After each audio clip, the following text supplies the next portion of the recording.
Hi, my name is Andrew Talovich, and I work on the Windows Servicing and Delivery team at Microsoft. Welcome to the Windows 11 release notes for June 2025. This update brings a wave of new Windows 11 capabilities for Copilot+ PCs, as well as improvements that make it easier for you to work and create. Please note that these items are rolling out gradually, so you might not see them on your device just yet. With cross-device resume, you can work on OneDrive files from your phone, then seamlessly resume on your Windows 11 PC with a single click. Quickly find information about your PC and operating system in a new FAQs section on the About Your PC settings page. You can now toggle voice access on and off from the accessibility options in the Quick Settings menu, which is located in the lower right corner of the taskbar.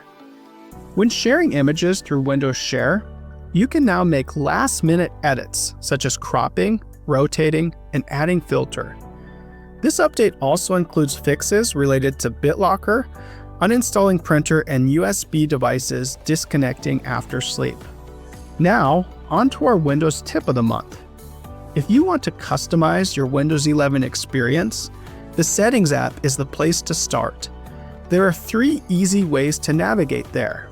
First, you can use the keyboard shortcut, Windows key plus I. Or you can press the Windows key and type Settings. Or you can type Settings in the search window on your taskbar or in the Start menu.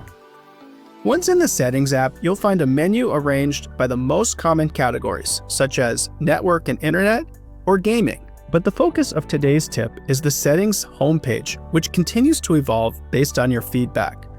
We've come a long way from the control panel, but let's start with recommended settings. Here, you have quick access to commonly used settings and personalized recommendations based on how you use your PC. The Bluetooth and Devices card shows the most recent Bluetooth devices you have used with your PC and their current connection status. You can toggle Bluetooth on or off, add a new device, or view all devices. The Personalization card makes it easy to quickly change your desktop theme and color mode. And if your device is linked to OneDrive, the Cloud Storage card shows your total storage capacity and how much storage you have currently used. If you're using Windows Backup, you can see the status of your PC backup. Have a suggestion for how we can make the Settings page work even better for you? Share your ideas with Feedback Hub, which can be accessed by using the shortcut key plus F. Are there Windows 11 features you'd like to know more about? Send us feedback via this month's release notes page or leave a comment on this video on YouTube. You can find many more great tips on our Windows Community YouTube page at aka.ms/Windows Community on YouTube. That's it for this month. Thank you for watching.